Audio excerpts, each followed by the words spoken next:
नमस्कार दोस्तों, क्या आप जानते हैं कि हमारे देश की कोस्ट लाइन बढ़ गई है और इसकी लंबाई में 47.6% की वृद्धि हुई है। भारत की तट रेखा की लंबाई हाल ही में 7,516.6 किलोमीटर से बढ़कर 11,098.8 किलोमीटर हो गई है। पर यह हुआ कैसे? यह इसलिए हुआ क्योंकि हमने मापने के नए और बेहतर तरीके इस्तेमाल किए हैं, ना कि इसलिए कि भारत बड़ा हो गया है या उसने कोई नया इलाका जोड़ लिया है। आइए इसे थोड़ा विस्तार से जानते हैं। गोवा के भारत में शामिल होने के बाद 1970 के दशक में भारत की तट रेखा की लंबाई 7,516.6 किलोमीटर मापी गई थी। यह माप उस समय की तकनीकी क्षमताओं और बड़े पैमाने पर बने टोपोग्राफिकल मानचित्रों पर आधारित थी। इन मानचित्रों की स्केल 1:45 लाख थी। उस समय में तटरेखा की माप केवल प्रमुख और स्पष्ट तटीय रेखाओं तक सीमित थी। इस समय छोटे छोटे खाड़ी क्षेत्रों, इनलेट्स, सैंडबार्स, ज्वारीय दलदल, नदीमुख जैसे सूक्ष्म भौगोलिक विवरणों को शामिल नहीं किया गया था। तब मापने की प्रक्रिया मुख्यतः मैनुअल और कागजी नक्शों पर निर्भर थी, जिससे तटीय क्षेत्रों की जटिलताओं को सटीक रूप से दिखाना कठिन था। इसके अलावा सैटेलाइट डेटा और जीपीएस जैसी आधुनिक तकनीकों का अभाव था, जिससे केवल अनुमानित लंबाई ज्ञात की जा सकती थी। लेकिन समय के साथ ये आंकड़े अपर्याप्त सिद्ध हुए, क्योंकि इस समय तटरेखा की वास्तविक जटिलता को दिखाने की क्षमता नहीं। इसी कारण जैसे जैसे तकनीक में वृद्धि हुई, विशेषकर जीपीएस और हाई रेजोल्यूशन सैटेलाइट इमेजरी के क्षेत्र में, भारत ने अपनी तटरेखा की लंबाई को दोबारा मापा और गृह मंत्रालय द्वारा 2023-24 की वार्षिक रिपोर्ट में भारत की तटरेखा की लंबाई को 7,516.6 किलोमीटर से संशोधित कर 11,098.8 किलोमीटर घोषित किया गया। नई प्रक्रिया में 1:25 लाख के high resolution electronic navigation charts का उपयोग किया गया, जिससे ज्वारीय खाड़ियाँ, इनलेट्स, सैंडबार्स और अन्य जटिल तटीय संरचनाओं को शामिल किया गया।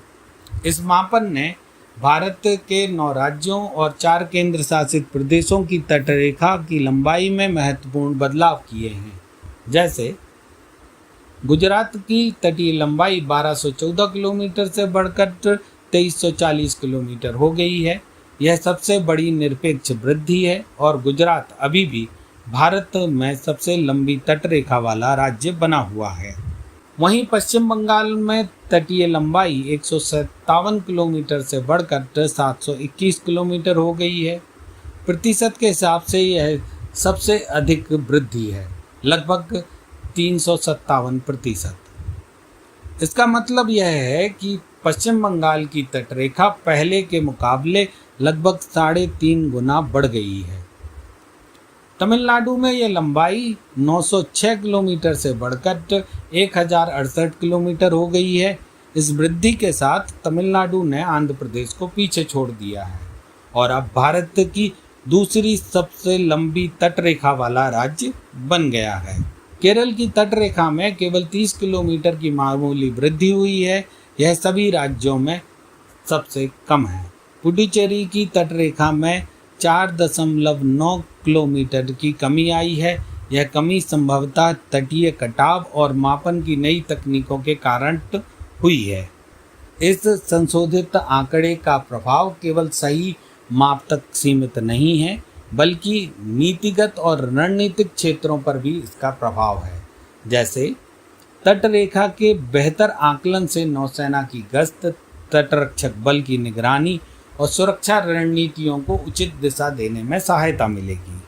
दूसरा, नए डेटा से तटीय राज्यों जैसे गुजरात, महाराष्ट्र, केरल, तमिलनाडु को अपने विकास कार्यक्रमों को प्रभावी ढंग से लागू करने में मदद मिलेगी।